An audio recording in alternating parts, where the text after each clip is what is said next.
primer lugar, quiero agradecerles en nombre de la Fundación Caja Murcia a todos ustedes su presencia aquí esta tarde para presentar el libro Eduardo Rosales de Juan Antonio López Delgado. Quiero, además de saludarles y darles las gracias por su asistencia, referirme brevemente al libro y al autor, lógicamente, a mi querido amigo Juan Antonio López Delgado, y al mismo tiempo, tratar de contextualizar, si me lo permiten, un poco las circunstancias en las que se inscribe la publicación y presentación de este libro sobre Eduardo Rosales. El pasado lunes, antes de ayer, por la mañana, se presentó en el Museo de Bellas Artes de Murcia, en el MUAM, el programa de actividades conmemorativo del 150 aniversario del fallecimiento de Eduardo Rosales. Y allí se comunicó a los medios, a los periodistas, un poco las distintas iniciativas que se han programado en Murcia, en nuestra ciudad y en nuestra región, con motivo de esta efeméride.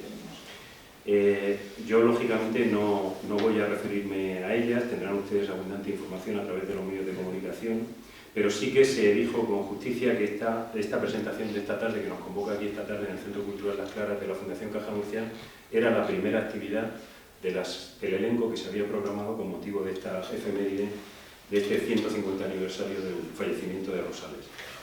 Saben ustedes que en distintos museos, fundamentalmente el Museo del Prado, pero también en otros, a lo largo de este año 2023, se han ido escalonando y sucediendo distintas iniciativas en forma de exposiciones, presentaciones de libros, etcétera, que giraban en torno a la figura de Eduardo Rosales y a su obra.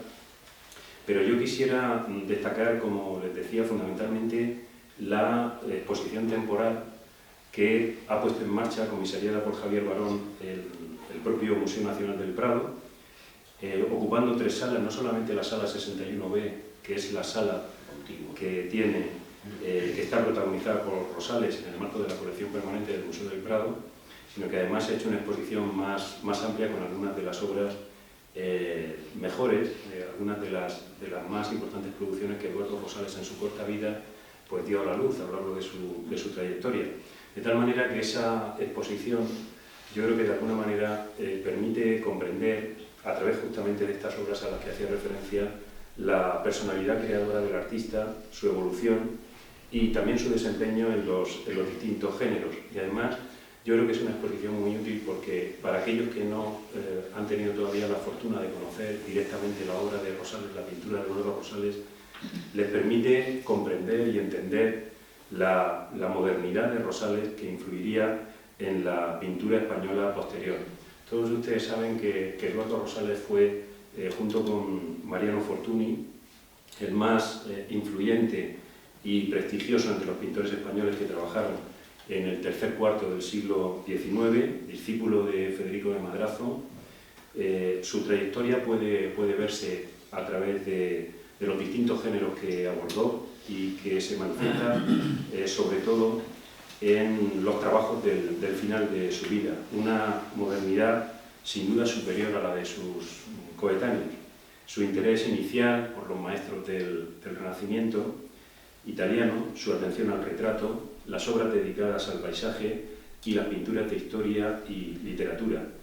Dan cuenta, en definitiva, como les decía, de un creciente sentido de la simplificación. Gran dibujante, excepcional acuarelista, sobresaliente artista con una personalidad excepcional, cuya apariencia física además inspiró a sus contemporáneos.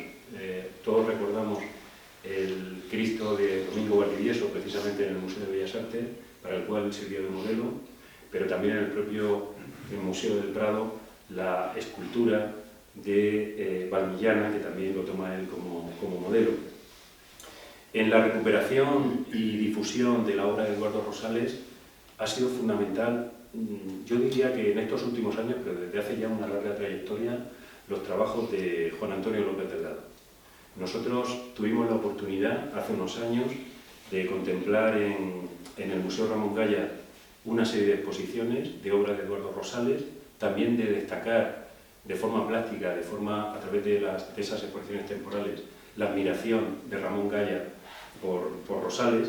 Y justamente en el año 2011, con motivo del 175 aniversario del nacimiento de Eduardo Rosales se celebró una exposición en el Museo Ramón Gaya de Eduardo Rosales en Murcia. Digo esto porque el programa de actividades ha contado con la colaboración de la Consejería de Turismo, Cultura, Juventud y Deportes de la Comunidad Autónoma de la Región de Murcia a través del MUGAM, del Museo de Bellas Artes, y también del propio Museo Ramón Gaya, o sea, del Ayuntamiento de Murcia. Pero quien inició ese camino de identificar de una manera clara, precisa, con la elegancia además en la escritura y con la precisión en todos sus textos, para que conociéramos y entendiéramos la vinculación de Eduardo Rosales con Murcia, fue justamente Juan Antonio López Delgado. Fue el iniciador, el promotor de que este conocimiento se hiciera extensivo al conjunto de la sociedad y además no solamente en la literatura artística, la literatura científica, sino en todos los ámbitos. Fue él quien realmente, a quien hay que agradecerle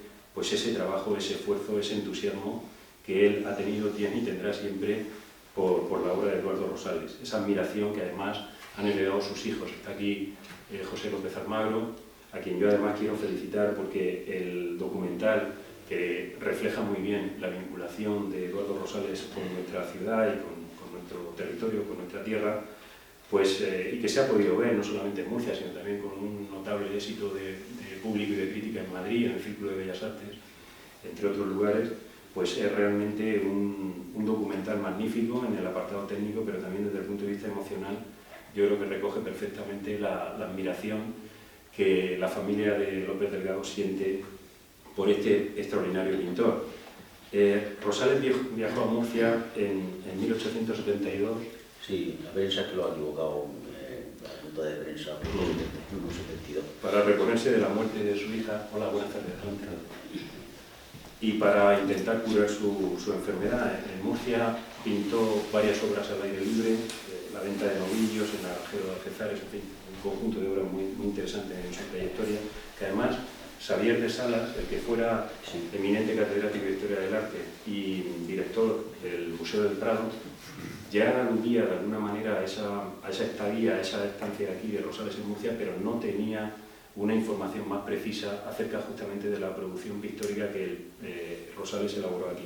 Y por eso les decía que fue justamente, o ha sido justamente, la labor investigadora de Juan Antonio López Delgado la que ha podido identificar con precisión, desde el punto de vista documental y también de la creación plástica, de la creación artística, esas estancias de Rosales aquí. Y luego, como les decía, en una segunda oportunidad, el año siguiente, en enero de 1873, volvió a Murcia con la idea de pintar los 4 evangelistas en cargo de la iglesia de Santo Tomás, que se había incendiado y pensaban reconstruir. Por lo tanto, es un pintor que está en la trayectoria artística occidental, desde luego es una de las cimas indiscutibles del arte español del siglo XIX y un gran maestro también de la pintura europea de su tiempo, que tiene unos ejemplos muy claros con Murcia, que justamente el conocimiento de esa etapa debemos sin duda a Juan Antonio López Delgado. Yo de Juan Antonio no me voy a extender mucho porque no quiero que la amistad y la admiración y el afecto que yo le profeso desde hace años pues pueda empañar de alguna manera la objetividad de un trabajo tan bien hecho, con tanta delicadeza, pensado y materializado y llevado a la práctica por medio de la escritura, pero sí que les animo a que lean este libro que esta tarde vamos a presentar aquí. En la solapa delantera de la sobrecubierta viene una breve sinopsis. Él es siempre muy prudente y humilde y no ha querido destacar aquí unos méritos excesivamente abundantes, pero yo les aseguro, y algunos de ustedes, seguramente todos lo conocen mejor que yo, pues él se ha hecho acreedor del agradecimiento de todos los murcianos y de todos los amantes del arte y de la cultura, porque no solamente la figura de Eduardo Rosales, sino muchos aspectos, Domingo Valdivieso, Ror de Olano, en fin, el catálogo es innumerable y como sé y me consta que tienen en el telar otras obras, pues lógicamente veremos en los próximos años, si Dios quiere, pues más aportaciones, ya digo, del mayor nivel y además con una cosa que yo creo que preside todo lo que él hace, que es la generosidad intelectual y la generosidad sin apellidos, es decir, directamente él lo que ha hecho a lo largo de muchos años ha sido investigar, publicar, es decir, dar a conocer, hacernos partícipes en definitiva por medio de sus libros, de sus investigaciones, a todos los murcianos y a todos los que han tenido la oportunidad de ir leyendo sus distintas obras, pues para, les decía, conocer muchos aspectos de la cultura y el arte que sin la labor de él hubieran pasado, si no desapercibidos, si Rosales, para terminar, porque ya les digo, les animo a la lectura del libro. El libro además bueno, está organizado en una serie de capítulos que tienen unos títulos, algunos de ellos son, o alguno de ellos es justamente una frase del propio Rosales. Aquí se presentó hace unos años, yo veía esta tarde, o recordaba la presentación, el 2 de mayo de 2018 en este mismo Centro Cultural de Las Claras, en otra sala, pero aquí, en estas mismas instalaciones, se presentó el epistolario de Rosales, que él además bueno, pues puso en marcha con una dedicación, con un esfuerzo, con una precisión y una calidad, verdaderamente un trabajo enciclopédico extraordinario, ¿no? Y en aquel momento yo ya, por las notas que conservaba, ya destacaba que esa edición, introducción, recopilación, transcripción y las notas abundantísimas que él recopiló y que él incorporó a esa publicación de las cartas, de la correspondencia del epistolario de Eduardo Rosales, pues eran un tesoro cultural de primerísimo nivel. Ahí solamente les decía, para terminar mi intervención, y ya doy paso a él, que es el que estamos deseando escuchar y el que nos ha congregado aquí esta tarde con motivo de la presentación de su libro, que bueno, hay dos citas de Rosales, de muchas otras que podríamos traer a colación. Una es de Azorín. Azorín dijo: Rosales es para mí el más grande pintor español contemporáneo. Y aludía yo anteriormente, al principio de mi intervención, a Ramón Gaya, otra de Ramón Gaya, otra cita: la pintura moderna, escribió Ramón Gaya, se termina en un desnudo de Eduardo Rosales.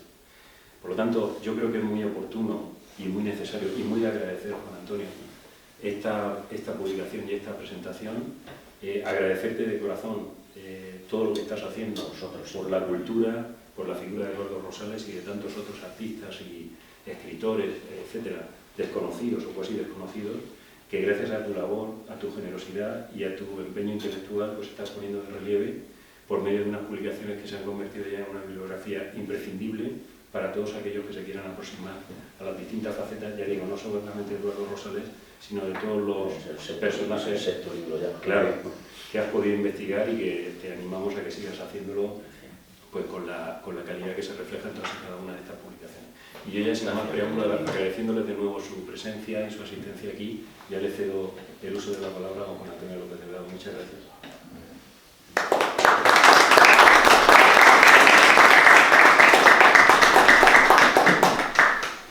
Buenas tardes. ¿Por qué estamos reunidos aquí?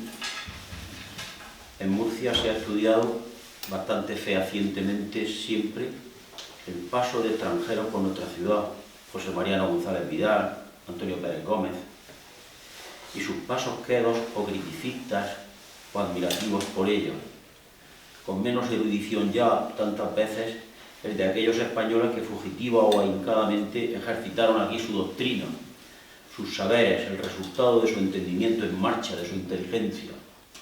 Murcia debe conocer mejor a un artista muy grande que obró aquí el milagro estético de hacer que su pintura resultara un hito fecundo e irrepetible, justo en el momento cronológico necesario y conveniente para que emergiera de su letargo, dándole a sus cuadros 2 generaciones antes que Sorolla, que es cuya vida, cuyo arco cronológico abarca 1863 a 1923, según Ortega y Gasset, cada generación abarcaría unos 15 años.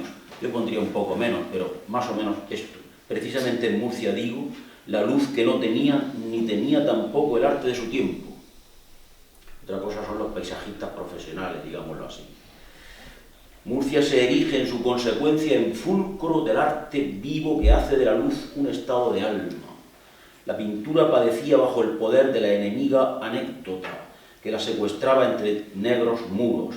Estaban esos muros cubiertos, como en un sueño apocalíptico, por figuras vestidas de túnicas académicas y pavorosos desechos del guardarropía histórico, y era privada la luz de los cielos de bajar hasta la pintura. El impresionismo, casi simultáneo, sin el casi, a Rosales puso manos a la obra brevemente. Cada cuadro impresionista era como una ventana en la pared. Entraba la claridad y las escapatorias volvíanse fáciles. La pintura se bañó en la luz y saltó a los campos. Para eso he venido yo un poco hoy, para decirles que en Murcia hubo una suerte de impresionismo anterior, callado, silencioso, sin estridencias para el arte, pero real y actuante en la venta de novillos, en el naranjero de Algezares, y aún antes que en Murcia, en el impresionantemente moderno desnudo de mujer. Señoras y señores, ¿acaso por primera vez en mi vida he escrito algo pensando en una efeméride, inducido por las circunstancias? Es verdad que este ensayo que hoy presento ante ustedes fue escrito de un tirón, movido por la pasión que siempre he experimentado por la figura y la obra de Eduardo Rosales. Pero no es menos verdad que estaba mi mente consintiendo con los 150 años, con el siglo y medio que se cumple de la muerte del gran pintor madrileño y por tanto también de la última estancia entre nosotros de tan insigne artista. Las cifras, las fechas, ni siquiera las redondas que enfatizan las efemérides, me han movido nunca al gustoso trabajo investigativo o creacional, pero alguien, don Rafael Fuster, director del Museo Ramón Gaya, ha llamado con razón a este 2023 Año Rosales, y no he podido por menos que acudir ante solicitación tan atrayente. Doy pues las gracias al señor Fuster, que con su fina amistad ha propiciado esta presentación, y particularmente también a don Pascual Martínez Ortiz, director de Caja Murcia, por sus constantes delicadas cordialidades y desvelos en pro del Año Rosales. Y en fin a don Juan García Sandoval, director del Mubán, siempre solícito a cuanto atañente a Rosales sobreviniera, a fin de crear esa atmósfera propicia que dejara revelada su pintura. Lo he dicho otras veces en otros foros, pero creo conveniente repetirlo ahora. Si esta honda, directa, intensa, fructuosa relación de Rosales con Murcia se refiriera a Goya, por ejemplo, suscitaría en nuestra tierra entusiasmos inauditos. Y si fuera con Velázquez, pues el retablo de las maravillas. Es curioso, digo, que la pintura española del siglo XIX sea aún hoy tan desconocida en España y que en Murcia, donde tanto y tan bien pintó Rosales, no hayan brotado investigaciones, tesis doctorales, todo un abanico de indagaciones de archivo. Pero se trata de Eduardo Rosales, a quien el Museo del Prado ha dedicado siempre casi una sala entera. Estas son ya palabras mayores. A ustedes, a algunos de ustedes, les ha podido pasar lo que a Juan Ramón Jiménez, según cuenta en su diario Juan Ramón de Ibagoz Juan Guerrero Ruiz, el cónsul general de la poesía, como le llamó Federico García Lorca. Me lee el retrato de Rosales, escribe Juan Ramón, el retrato literario con otras caricaturas líricas que de él hizo en su libro Españoles de 3 puntos. Comienza diciendo que otro pintor, Emilio Sala, que lo conoció ya viejo, Juan Ramón a Sala, le habló de él diciéndole que pintó la muerte de Lucrecia en un salón alto del Congreso que un político le concedió. Le pregunto qué político fue y me dice que don Adelardo López de Ayala. Le digo que Rosales pasó una temporada en Murcia. Se equivocaba Juan Guerrero Ruiz, fueron 2 temporadas. Le digo que Rosales pasó una temporada en Murcia pintando, cosa que ignoraba Juan Ramón Jiménez. A él le inspira, Juan Ramón, una viva simpatía a este gran pintor que pasó casi toda su vida tuberculoso haciendo su obra con un gran esfuerzo. Sí, ustedes o algunos de ustedes han podido pasar también por aquel desconocimiento de las estancias en Murcia de Eduardo Rosales. Yo me he encontrado en la prensa de Murcia a las veces confundidos Eduardo Rosales y Luis Rosales. No importa, importa que vayamos con humildad aprendiendo, porque la cultura es infinita. El hombre, como decía el cardenal Susano, lleva siempre a sus espaldas una docta ignorancia. A lo mejor con este esfuerzo de todos llegaremos a comprender mejor aquel juicio emitido por Azorín por boca de Laura Rodríguez de Fonseca en su libro Pensando en España. Y como contemplara Gustavo un cuadro que pendía en el testero, encima del sofá, Laura dijo: es el Hamlet de Eduardo Rosales, viaja siempre conmigo, y qué maravilla de color y de relieve su muerte de Lucrecia. Rosales es para mí el más grande pintor español contemporáneo. También pensaba así nuestro Ramón Gaya. Dejemos, sin embargo, estas, aunque necesarias, digresiones, y como decía Don Quijote, vayamos ya con pie derecho a entrar en nuestro lugar, o sea, el ensayo que con el simple título de Eduardo Rosales pongo hoy ante ustedes. Junto a otros ilustres géneros, el ensayo puede parecer bien poca cosa. Sin embargo, tiene su importancia, y en determinados momentos de nuestra literatura fue uno de los géneros que mayor categoría intelectual dieron a sus cultivadores, tal los casos de Unamuno, Ortega y Gasset, Azorín o Montaigne. caso sentimental que en muchos casos puede parecer desorden artístico.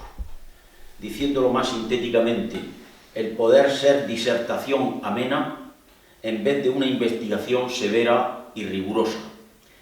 Está en la frontera de dos reinos, el de la didáctica y el de la poesía, y hace excursiones de la una a la otra. Decía Octavio de Romeu, el alter ego de Xenius, es decir, Eugenio Dors, que lo más revolucionario que se puede hacer es tener buen gusto.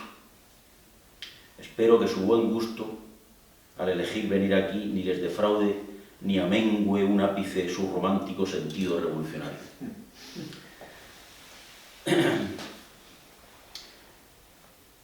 Don José de Madrazo y su hijo Federico, que fueron maestros de varias generaciones de pintores en la Escuela Superior de Pintura, Escultura y Grabado en la Real Academia de las Tres Nobles Artes de San Fernando, no vieron, por ejemplo, en Domingo Valdivieso cualidades notables para la pintura, como no las vieron tampoco en Rosales, precisamente porque ambos venían a representar un alba de continuidad con los maestros españoles clásicos, pero una suerte de ruptura también con la estética de Bench y el arte frío y hueco de la escuela de David. A los más conspicuos historiadores del arte se les ha pasado por alto siempre un párrafo de Méndez Casal, decidido portavoz de una nueva generación de críticos, en que al frente de un catálogo de la exposición de retratos de niño en España de 1925 decía: este pintor, el Federico de Madrazo, tan esclavo de la pureza de la línea y tan devoto de Ingres, que usted pronunciará así, en sus dibujos poseía el don de la elegancia. Él solo y en el arte del retrato absorbió un momento de nuestra vida artística. No daba paz a la mano.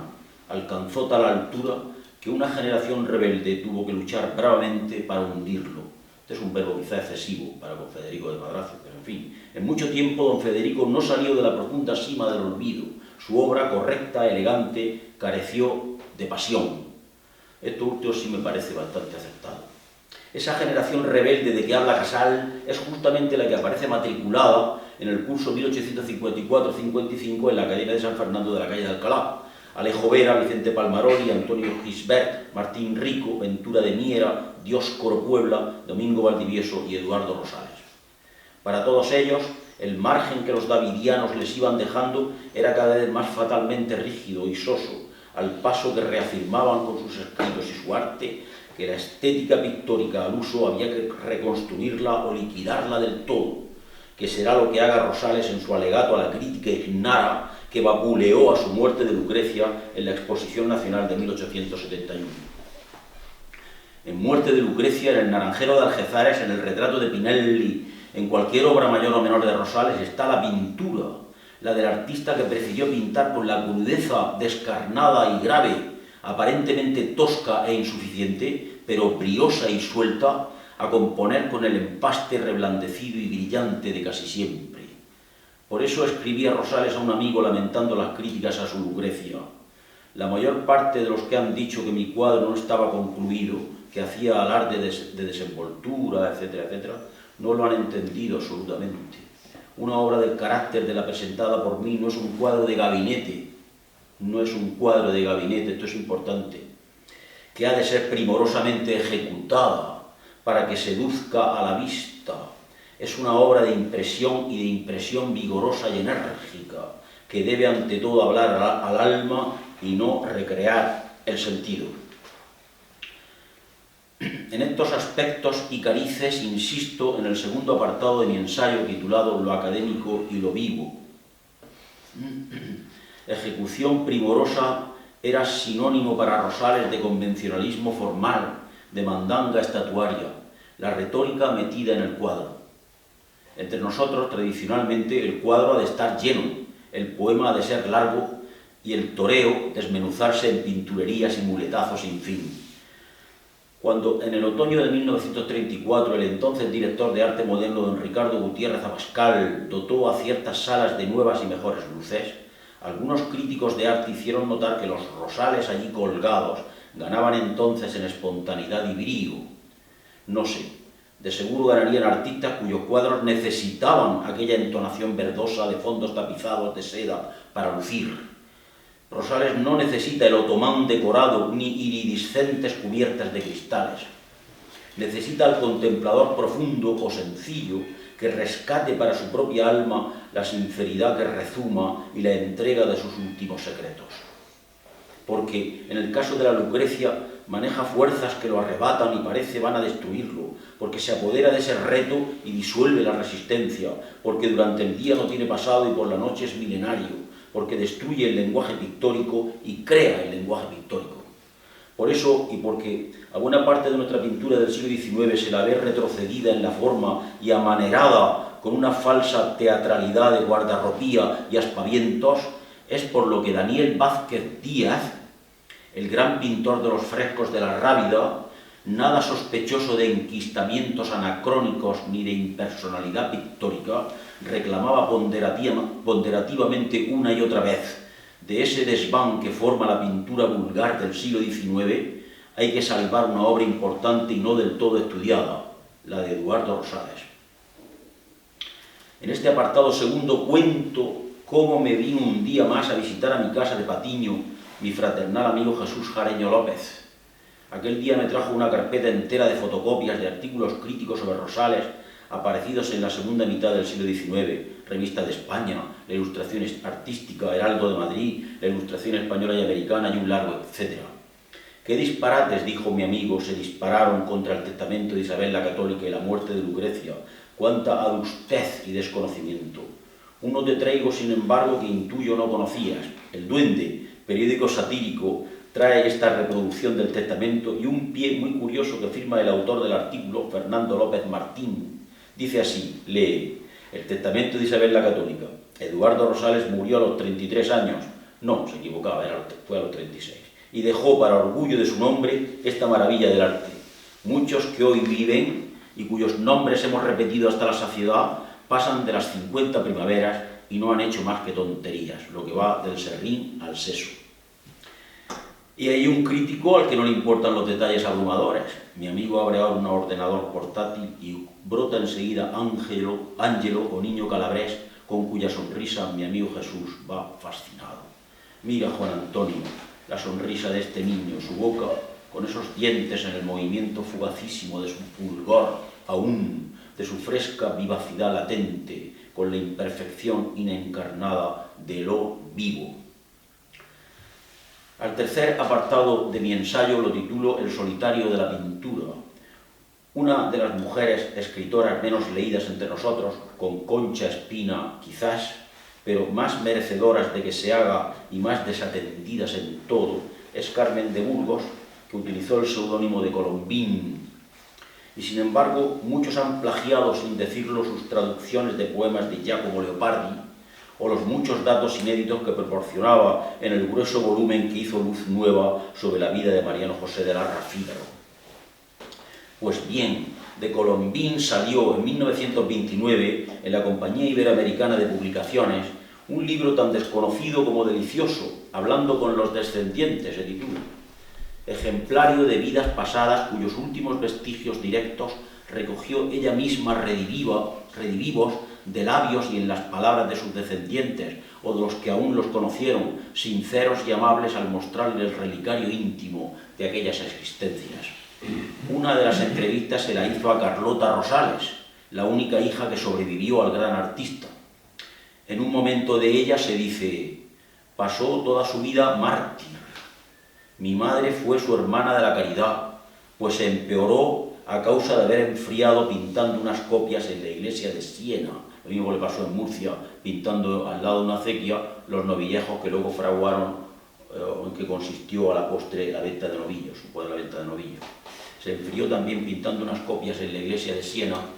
Estaba siempre delicado de salud por la tisis galopante que arrastraba y que le consumía desde su primera juventud. Él conocía la gravedad de su enfermedad y estaba siempre triste, pero su entusiasmo por la pintura no decaía y trabajaba hasta cuando iba a Panticosa en las temporadas que pasaba en la Fuensanta, en Murcia. Luego doña Carlota Rosales me habla de la muerte de su padre, que aceleró la de una hermanita suya, se refería a Eloísa, fallecida el 8 de enero de 1872, a los 2 años y 3 meses de edad, que causó un enorme dolor a su corazón de artista. Muertos Rosales dieron a menos precio del que merecían y del que alcanzaron en reventas. Solo nos quedó, dice Carlota Rosales, la muerte de Lucrecia, solo nos quedó en casa la muerte de Lucrecia, que estaba en casa sin marco, rodeado de unas cortinas, y daba tal impresión de realidad que algunas personas retrocedían al entrar en la habitación asustadas. Oye, bien, querido amigo, perdona, si quieres algo más largo. Bien, gracias. Es que me importa mucho. Se sintió muy solo Rosales al fallecer relativamente pronto sus padres. Se sintió solo en Italia, a pesar de ayudarle económicamente los dos amigos con quienes se marchó allí, Vicente Palmaroli y Luis Álvarez. Se sintió muy solo en el hospital de Montserrat, en Roma, cuando le venían aquellos tumultuosos vómitos de sangre, y recibía los telegramas de triunfo de sus obras acostado con alta fiebre. Se sentía solo ante las críticas incomprensoras, que de todo hubo, a sus cuadros por críticos que llevaban aún el rancio criterio tradicionalista de relamida y minuciosa mímesis, sin atemperar su sentimiento artístico a los avances modernos. Se cuenta, dice Antonio Cánovas, que los artistas más jóvenes y más inquietos que visitaban la Exposición Nacional del otoño de 1864 estaban impacientes y fueron al Congreso, donde aquella vez se desembalaron y armaron en sus bastidores los envíos del extranjero. Allí vieron, apoyado en la pared y todavía sin marco, el cuadro de doña Isabel la Católica dictando su testamento. Junto a él había un hombre joven que se disponía a barnizarlo. Nadie le conocía.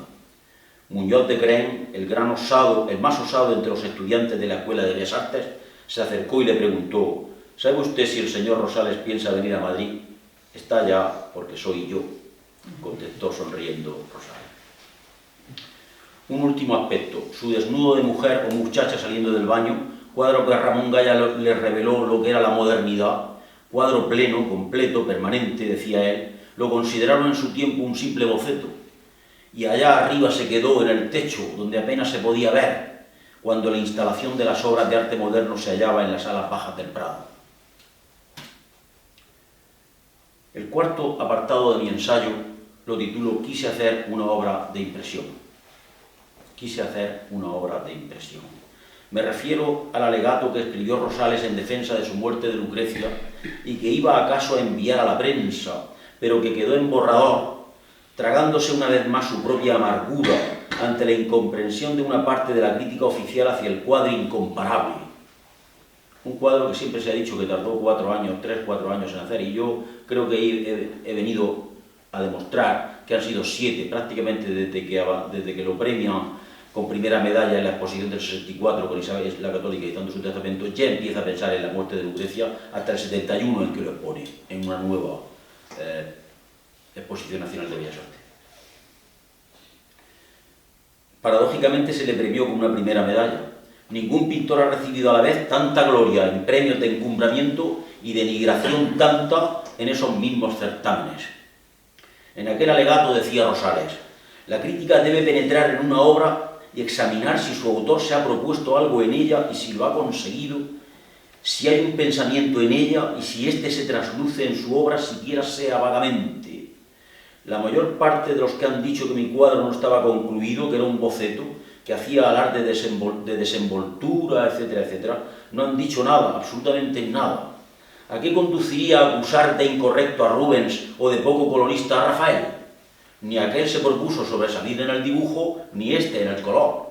Dicen que mi obra puede ser un peligro para el porvenir de las artes. No puedo negarlo. Si al concebir mi obra hubiera creído que no habría de ser más que uno de tantos cuadros, no lo hubiera hecho.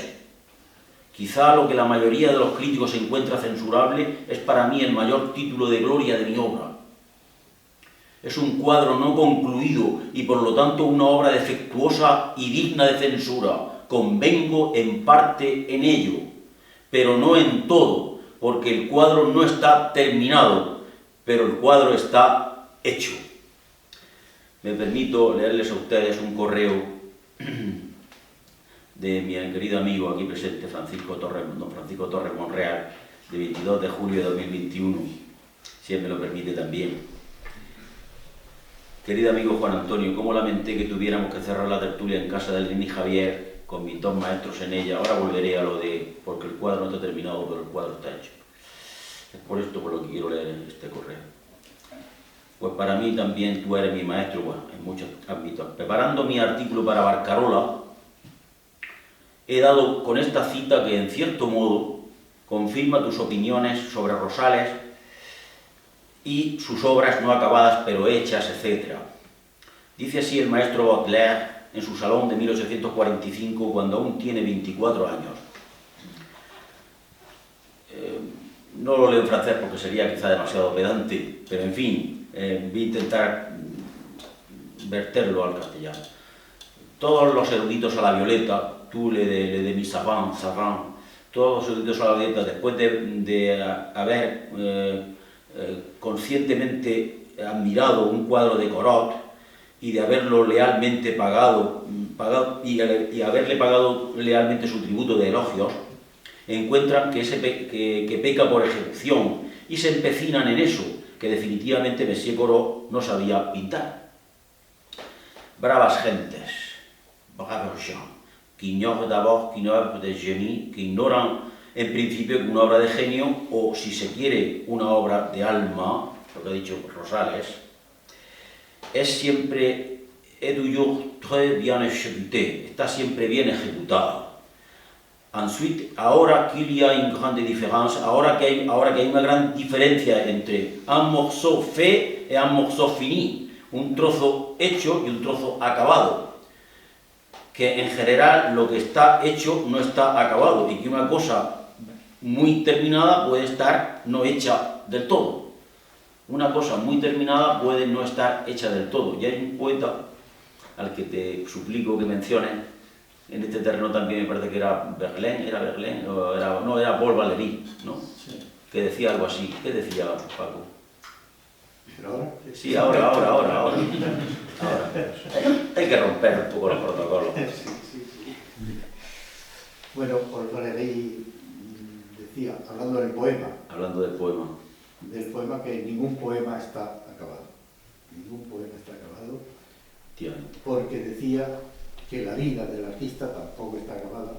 Porque la vida y que la obra, la perfección de la obra, depende de la perfección continua del artista. Son paralelos. Esto en el ámbito de la poesía, no sé si lo podemos trasladar. Sí, yo creo que sí. A eso que decía perfectamente, palmando con eso. Está 7 años, pero no lo deja acabado para la crítica. Y es así. En poesía es así. Está 7 años con la muerte de Yo cojo un poema, perdona, que personaliza la cosa. Sí. Un poema de hace una semana y lo estoy corrigiendo. Sí. Dentro de 15 días lo vuelvo a corregir. Y así nunca saldría el poema, Claro. o nunca saldría el cuadro.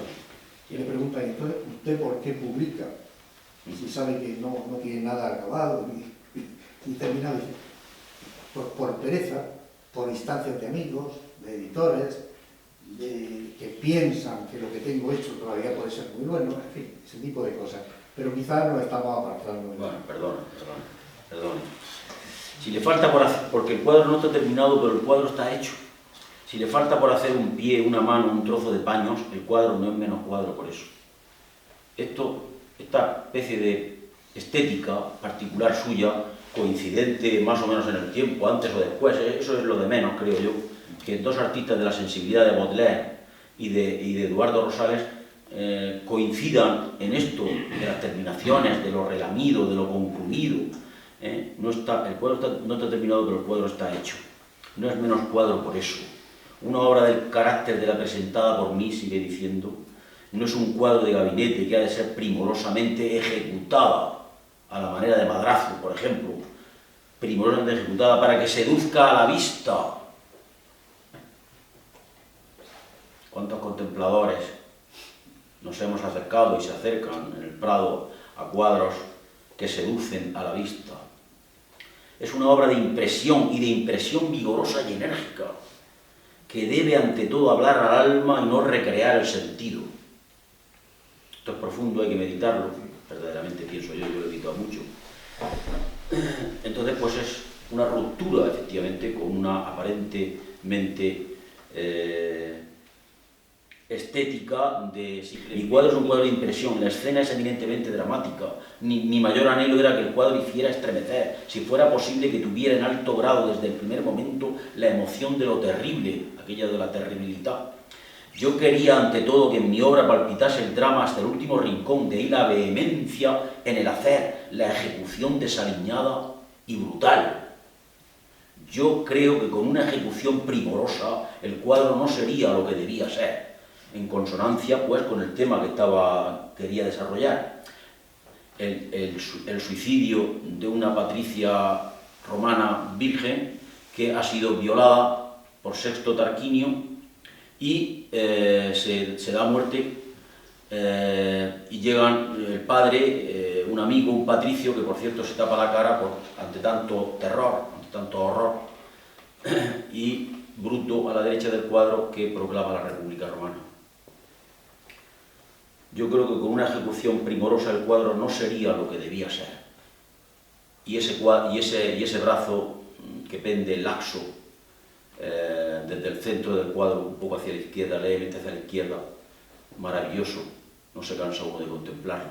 Pero a pesar de la delicadeza del cuadro, perdón, del brazo y de otros aditamentos, pues el cuadro es recio, es de pintura suelta, briosa y ejecutada con vehemencia y brutalidad, algo que no es característico de aquel entonces, precisamente, hablando de los cuadros de gabinete. Vamos al penúltimo apartado de mi escrito titulado Aún más libre. No comentaré o analizaré el postrero, porque es una impresión mía subjetiva de contemplador de 7 obras que califico de maestras de Rosales: Tobías y el Ángel, Isabel la Católica dictando su testamento, Mujer saliendo del baño o Desnudo de mujer, Muerte de Lucrecia, Retrato de la Condesa de Santovenia, popularmente conocido como Niña de Rosa o en Rosa, Presentación de Don Juan de Austria, Carlos V en Yuste y Naranjero de Algézares. Perdería mucho mi crédito ante ustedes si les pidiera, si les rogara, que en cualquier visita que hicieran al Museo del Prado no desestimaran enteramente mis apreciaciones sobre los 7 cuadros y tuvieran en las manos entonces, abierto por las oportunas páginas, el librito que hoy les presento. Bueno, el Naranjero no está en el Prado, sino en la Fundación Cristina Massabeu. Por cierto que Murcia pudo haberlo adquirido en aquella subasta en que se vendía. Mi hijo y yo llamamos a pertinentes puertas, pero... Así pues, culminaré esta extensa presentación valorando las estancias murcianas de Rosales y ponderándolo aquí dibujado y pintado en casi un año enjunto de permanencia entre nosotros hasta el punto de convertirse poco a poco en un murciano más. Cuando en la década de los 70 empecé a interesarme seriamente por Rosales y sus estadías murcianas, primer acercamiento al gran pintor que culminó en mi primer libro sobre él, Eduardo Rosales en Murcia, las enciclopedias del arte, sin excepción, venían a decir como mucho estas 3 líneas: que había estado en tierras murcianas y que reflejó en cuadritos de género escenas de mercado del país y pintado naranjos y burros y algún paisaje. Ah, y naranjeros de Algézares, así, en plural. No tenían ni idea. Entre tanta ignorancia junta, que diría mi amigo Jesús Jareño, entre tanta ignorancia junta y absoluta desnudez de datos vitales, fue que se silenciara el esfuerzo titánico de este hombre, luego de la muerte de su hijita, las críticas a la Lucrecia y la terrible tuberculosis a cuestas, para volver a no hacer ascos a la pintura, lo que más me desasosegó. Porque si había dado una dimensión artísticamente inigualada entre nosotros con sus retratos burgueses y sus cuadros de historia, aún le aguardaba como predestinado del arte el haber pintado los 2 evangelistas, San Juan y San Mateo, en el edificio llamado Contraste de Murcia, que le acercaban a una dimensión miguelangelesca, y con ellos alcanzaba la cima de la pintura española de todo su siglo.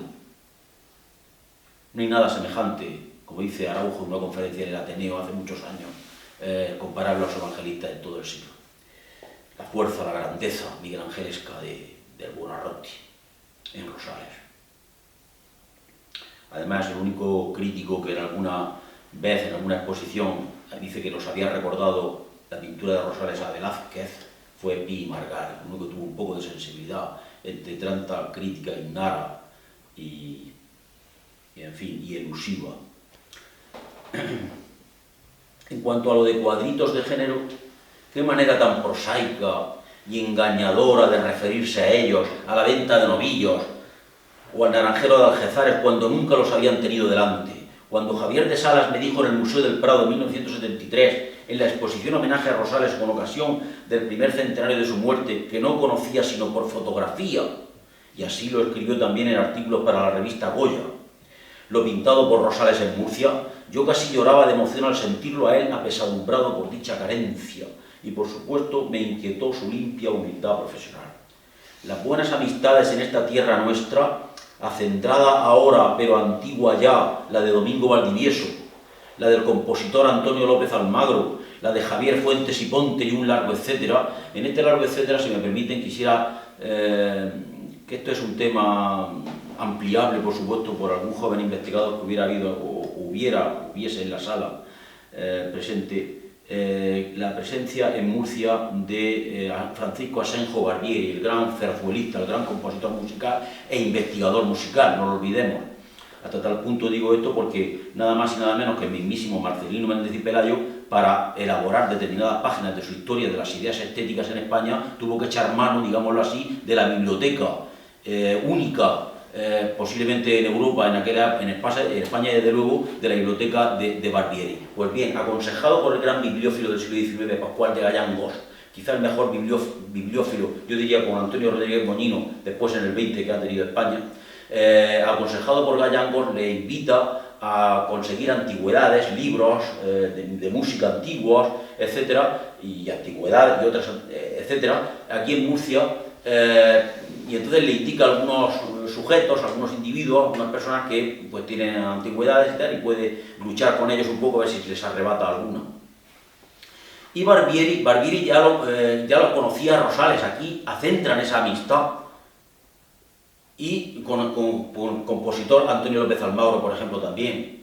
Todo esto está en el legado Barbieri, que salió por los años 80 en dos diversos volúmenes, en multitud de cartas, y entre ellas la de Antonio López Almagro a Barbieri y viceversa. Todo este grupo hay que estudiarlo desde luego. Pues bien, en este aspecto de lo musical, y ya termino este matiz, en este aspecto de lo musical es importante lo que dice a Colombín Carlota Rosales en aquel libro del año 29. Su padre estaba tomando lecciones de violín con Héctor Spinelli, al que retrata. Ahora mismo no está en el Prado, en la sala 69, porque se la han llevado de exposición itinerante por varias ciudades, con la Niña en Rosa, es decir, con la Condesa de Santovenia, pero vamos, está permanentemente en la exposición permanente de Rosales de la sala 69 del Prado.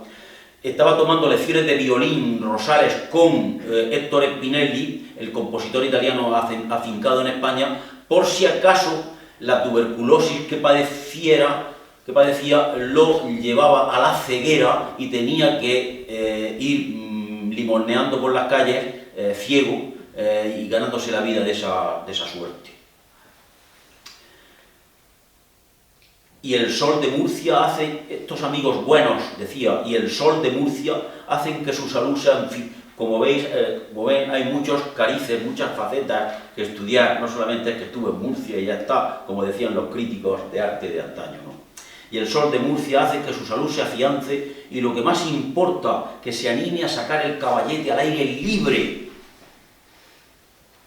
El gabinete, el aire libre. Cosa insólita en Rosales. Murcia, pues, obra el milagro. Murcia, pues, perdonen, que como he sido tantos años profesor de instituto, siempre tenía que recalcar la cosa. Murcia, pues, obra el milagro, que se enteren los murcianos, obra el milagro de que la luz cruda, plena, esa luz que más enceguece que ilumina, entre a borbotones en los cuadros que pinta en la Fuensanta, en Algézares, en la misma Murcia, convertida en fiebre estética, su fiebre de esperanza y de ilusión por la vida. Aquí hace el dibujo al lápiz de la imagen venerada de los murcianos, la Virgen de la Fuensanta, que en el Mubán se custodia. Aquí pinta al conserje del contraste, cuyo salón principal le concedieron las autoridades para llevar al lienzo esculpir, casi sería mejor decir, sus dos antecitados evangelistas, que eran un encargo de la Villicorte, a un panadero, e hizo amistad francamente fraterna con José Marimbaldo, arquitecto notable.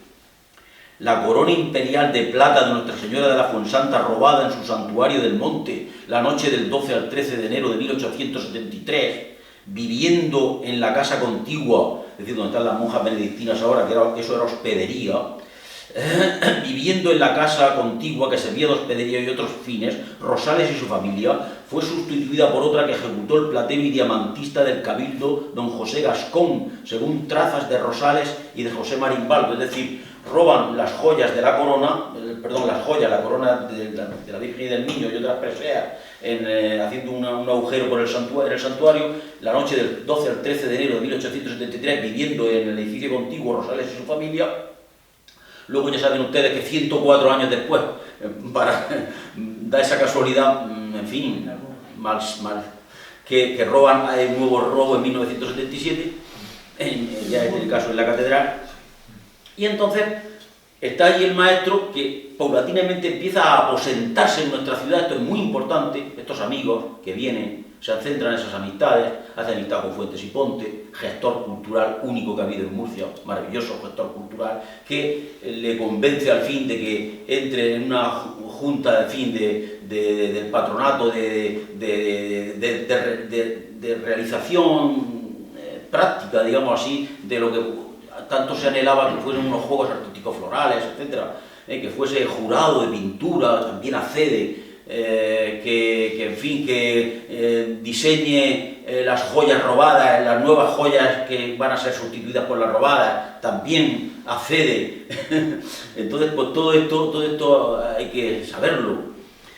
Y hay que saber quién fuera este José Marimbaldo, por si decía antes, por si había en la sala algún joven investigador, aunque se está haciendo un poco tarde. Como he sido muchos años profesor en el Instituto de Secundaria, siempre estoy pensando en los jóvenes, y ahora al mencionar a José Marimbaldo, pienso si algún joven investigador está también escuchándome hoy, por si le interesa este personaje nada estudiado que yo sepa aún. José Marimbaldo. Hace unas semanas, Juan González Castaño, director de la Real Academia de Alfonso X el Sabio, me regaló un ejemplar en 2 tomos de las memorias íntimas de un libre pensador o conflictos entre la razón y el dogma. De esta obra rarísima, prestada por él, se han reimpreso los únicos 55 ejemplares del tomo 4 de la Biblioteca de Murcianos Heterodoxos, Raros y Olvidados. La obra original, cuyo autor era José Hernández Artieta, se dio a la estampa en Barcelona en los años 1894-95. En su tomo primero, capítulo 9, página 146, hallamos este párrafo. En uno de estos días recibí una visita tan inesperada cuanto era querida para mí la persona que me visitó, don José Marimbaldo, distinguido arquitecto de Murcia y uno de mis antiguos maestros de matemáticas. Me visitó uno de aquellos días y me significó el para mí agradable propósito de pasar algunos en mi casa. Marimbaldo practicaba entonces los estudios técnicos para la construcción del tranvía a vapor, otro nuevo dato, que hoy enlaza a Cartagena con la Unión. Este distinguido arquitecto era uno de los muchos murcianos que, sobresaliendo por su talento y por sus condiciones de carácter, no han sido debidamente apreciados. Ya decía esto en 1894 José Hernández Artieta. Hombre de ciencia y de entendimiento clarísimo, sigue diciendo, era además artista de primer orden. En todas las obras ideadas por él, en todos sus proyectos, a través del estudio sometido a las leyes del cálculo, aparece el artista y se hace sentir la nota estética como característica en todas las concepciones de su autor.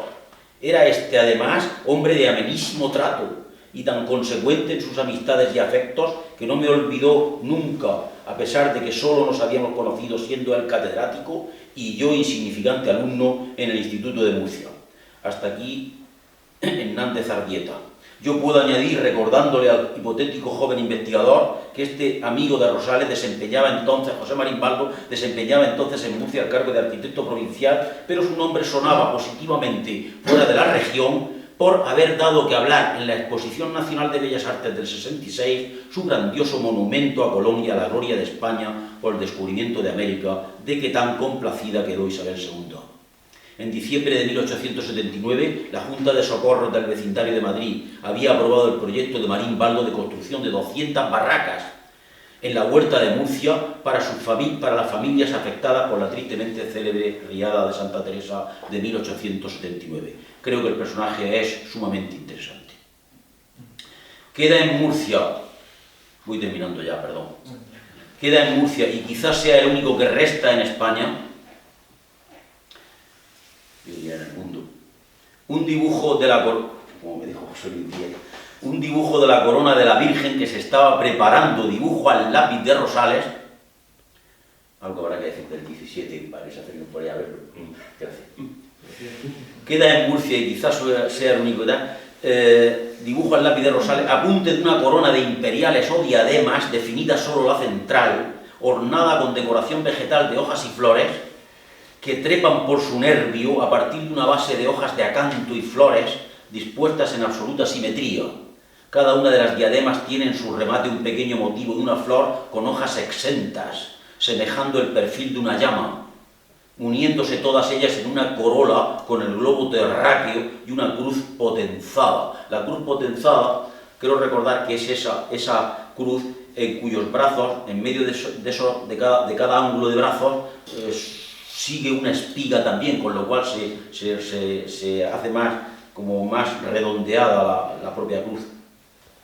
Un globo terráqueo y una cruz potenzada. Dice con razón José Luis Díaz que es uno de los escasísimos diseños de orfebrería conocidos de Rosales. Por si fuera poco, pues, Rosales se erige en Murcia como diseñador de joyas, señoras y señores. Es una faceta totalmente desconocida en el mundo del arte, o casi desconocida. Yo la empecé a dar a conocer en el 99. Insólita también esta actividad entre los artistas de su generación pictórica e inadvertida en cualesquiera artistas plásticos de aquel siglo XIX, tan mal estudiado todavía. Termino ya. Estimados amigos, Murcia obra el milagro de resucitar artísticamente a Rosales, de que no enterrara para siempre su caja de colores y hacer su arte aquí, si cabe, más magistral, más único, más libre. Muchas gracias.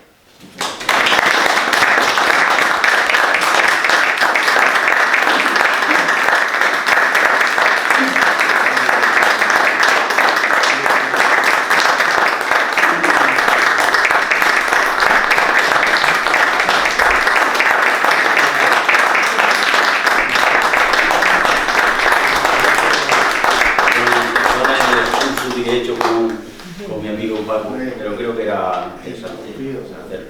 Por romper un poco, en fin, no sé, las atmósferas.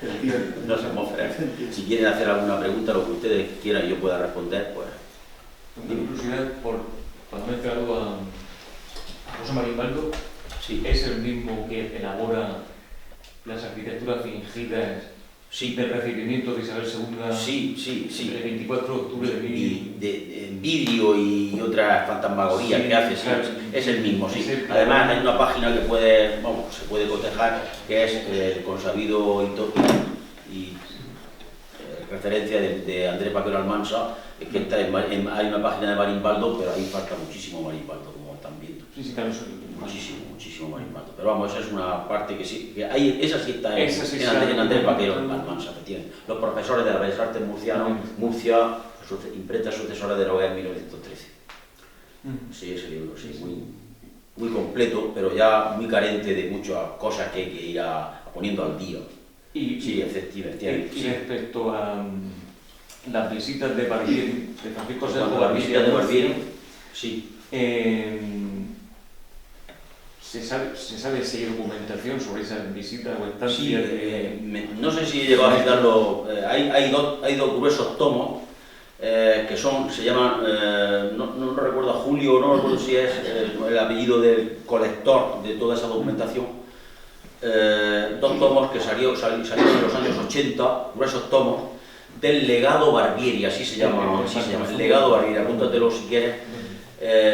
Yo antes de adquirirlos, puedes verlo en mi casa algún día, pero antes de adquirirlos está como lector simplemente de la Biblioteca Nacional de España, ahora se llama, no es Biblioteca Nacional de Madrid, sino de España, pues de estos libros que están cercando todo el ámbito, pues ahí están. Pero vamos, tienen una cubierta gris y ahí hay bueno, documentos para parar un tren, como se suele decir. Y están estas cartas del compositor Antonio López Almagro, también un grande, por cierto, López Rico, mi amigo, se fue a Cantabria, me regaló una separata en no sé qué revista musical, pero vamos, que realmente él quiere completarla y conformarla como libro, darla como libro en su día, no sé a qué altura estará ese libro, pero vamos, de Antonio López Almagro hay muchísimas cartas ahí en esa inéditas, quiere decir, ya no están inéditas, pero quiere decir desconocidas para otros ámbitos, por ejemplo el de Murcia, que interesa. Por ejemplo, a Antonio López Almagro, pues yo no lo sé fehacientemente, pero vamos, recuerdo una cosa que se publicó muy breve sobre, no sé si era el de Jabalí Nuevo, de Jabalí Viejo, un cronista de esa zona que decía que había nacido en el pueblo de Mujer, en Jabalí Nuevo, o sea que realmente interesa muchísimo sobremanera este Antonio López Almagro, al que por cierto pintó Rosales, o sea que no es que además fuera una amistad más o menos tangencial o tal, no sé, que llegó a pintarlo, realmente era una hermandad la que se formó aquí de músicos, Antonio López Almagro, a Barbieri, Rosales tocando el violín, yo me imagino todas estas escenas realmente maravillosas, y todo esto hay que estudiarlo y hay que, en fin, profundizar en todo esto. Almagro, hay un dato que emergió, hace unos años, en 2010, Enrique Máximo, junto con otra difunto, muy interesante de él, que es la punta del iceberg de este compositor, pero es el gran difusor del armonio. Sí, como instrumento en España. Lo llama así José López Rico, no me acuerdo del nombre de pila, José López Rico, en la colaboración cuya separata a mí me regaló, ponía eso, Antonio López Almagro, maestro de armonio, me parece que era el subtítulo de la entrega que hizo. Él es el primero que escribe un tratado para armonio en el mundo hispanófono. Es decir, esto incluso se lleva a América, o sea que es relevante en ese sentido. Por eso es muy... Como en el documental de mi hijo, perdona, se dice también a Mariano Soriano Fuertes, que también habría que estudiar fehacientemente y no de una manera, en fin... Es decir, es que hay cartas también en esos tomos del legado Barbieri, de Mariano Soriano Fuertes, que es increíble. Esos tomos yo cuando los descubrí fue un verdadero descubrimiento, porque bueno, cuando vi las cartas de Antonio López Almagro y vi ese trato a Barbieri, al autor de Jugar con Fuego, al autor de Pan y Toros, y a ese zarzuelista insigne, pues realmente, y compositor, y investigador musical, pues realmente me satisfizo tanto que digo, madre mía, menudo filón hay aquí para poder seguir ahondando en estas maneras. Que había citado a Barbieri, a Sergio Barbieri, sí. Tiene libro en la biblioteca de la Universidad de Murcia, que yo lo cito en mi tesis, Amor y Celo en la Dorotea de Lope de Vega. Muy bien, muy bien. Y bueno, autor también del Barbrillo de la Lavapiés, también es uno de sus zarzuelas, quiero decir. Muchísimas zarzuelas. Porque está en la biblioteca de la universidad. Sí, muy bien. La tesis doctoral de nuestro amigo Diego Corbalán Jara, hay referencia a Barbieri y quizá a otros compositores a propósito de la Dorotea de Lope de Vega. Esa acción en prosa no representable que era la Dorotea, obra maravillosa. Quizá para unos un reflejo de la Celestina, un pálido reflejo, etcétera, etcétera, pero para mí pues otra obra gran maestra de Lope, por mi cuenta. Mi poeta predilecto, por cierto. Ha sido también muy interesante, Juan Antonio, en mi opinión, ¿no? Lo hemos comentado más de una vez, las referencias que has hecho también a otro personaje murcianista, digo, porque nació en Madrid en 1830, si no recuerdo mal, y murió aquí en Murcia en 1903, que fue Javier Fuentes y Ponte. Sí. Un personaje fundamental a lo largo de todo el siglo XIX en la vida cultural de Murcia, promotor de muchísimas iniciativas. Tú lo has citado oportunamente, y retratado por Federico de Madrazo, su retrato está en el Museo de Bellas Artes, de aquí de Murcia. Un personaje... lo van a ver con dos documentos en que están las firmas de Fuentes y Ponte y Rosales. Sí. Eso te va a dar una gran alegría. Sí, sin duda. Pero justamente por eso quería yo recordar y animarles a la inauguración el viernes 17 de noviembre, de una exposición en el Museo de Bellas Artes. Es la segunda actividad de este ciclo conmemorativo del 150 aniversario del fallecimiento de Eduardo Rosales, que es una exposición de Eduardo Rosales en la colección López Delgado, interesantísima, una exposición compuesta por cartas, dibujos, fotografías. Además, coincidiendo con la celebración de esa exposición, se va a poder disfrutar del visionado en bucle del documental de Eduardo Rosales y Murcia de José López Almagro, y realmente es una oportunidad excelente para poder seguir profundizando y conociendo la vinculación de Eduardo Rosales con nuestra ciudad y con nuestra tierra, con nuestra región. También se van a celebrar 2 conferencias sobre la vida y obra de Eduardo Rosales, incidiendo justamente en su relación con Murcia y su amistad con Domingo Valdivieso, a cargo también de nuestro amigo don Juan Antonio López Delgado, y habrá visita guiada el 14 de diciembre y no sé qué fecha. Sí, se irán anunciando, pero vamos, yo les animo encarecidamente, les ruego que disfruten de todas estas actividades. Mi mujer me está saludando. Muy bien. Nada, ¿hay alguna pregunta más o quieren que comentemos algún aspecto, Paco? Bueno, oyéndote y aludiendo, entonces, bueno, pues hemos sabido más o menos quién era ese pintor que viene por Murcia, etcétera, etcétera, ¿no? Hasta ahí de acuerdo. Pero hay una lectura indirecta que te invito a proseguir y que las ha ido dejando caer, las ha ido dejando caer, esta lectura, de un Rosales crítico, indirectamente, quizá para responder a sus detractores, ¿no? Sí. Para responder a sus detractores, entonces se ve la obligación de explicarse, y en el fondo lo que está haciendo es una poética. ¿Qué tipo de poética? La poética de un gran creador, que es siempre prospectiva, va hacia adelante, ¿no? Mientras que lo que le está diciendo indirectamente a los críticos, estáis juzgando con una poética de pasado una obra que está avanzando hacia el futuro. Y creo que en las cartas, y debe haber mucho de esto. Sí. Hay un alegato, si me permite, hay un alegato de Rosales, tengo el borrador en la exposición. Me río porque son documentos que he ido poseyendo porque he ido adquiriéndolos o me los han regalado la familia. Sí. En fin, quizá con tanta pasión les hablaba yo de Rosales desde aquellos años 70 y 80, pues que yo, antes de abandonar el domicilio, por ejemplo, me recuerdo con emoción, porque ya está muerto mi amigo, el bisnieto Juan Miguel Comba Santonja, bisnieto dentro de Rosales. Pues me metían en la gabardina o en la fotografía original, cartas, etc. Hay un alegato en plan borrador con tachadura, etcétera, que pensó enviarlo a la prensa harto ya de todas estas miserias de criticistas, pero no por la crítica en sí, sino pues, él lo explica después, ¿no? Por esta actitud incomprensora, y este alegato quizá lo hubiera enviado por correo a un crítico de arte, posiblemente, no lo sé, a un amigo quizás, no lo sé. Este aspecto sigo estudiándolo yo.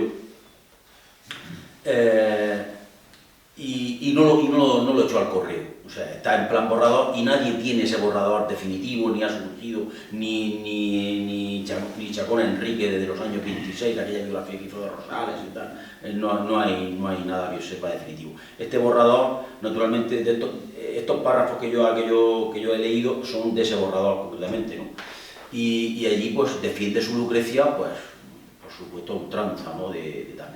Y establece, como tú estás muy bien sugiriendo, diciendo una estética totalmente nueva que enlaza con Baudelaire, por ejemplo, con genios con actitudes estéticas como la de Baudelaire, pero realmente en España es que no, era impensable en este caldo de cultivo del criticismo ultranza, si no era cuadro de gabinete o dictoria de relamida mímesis, etcétera, etcétera, pues entonces todo lo que no fuera eso y pasara por las orcas caudinas de eso, realmente era sancionado acervísimamente.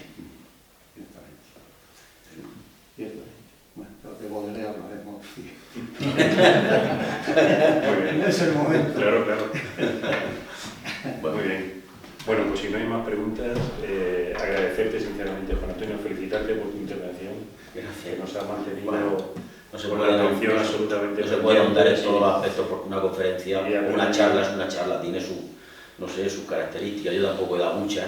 Ahora estoy dando, ahora he dado en el Círculo de Arte, ya llevo 2 de Madrid. Afortunadamente. Pero bueno. Bueno, y darte las gracias y agradecerles de nuevo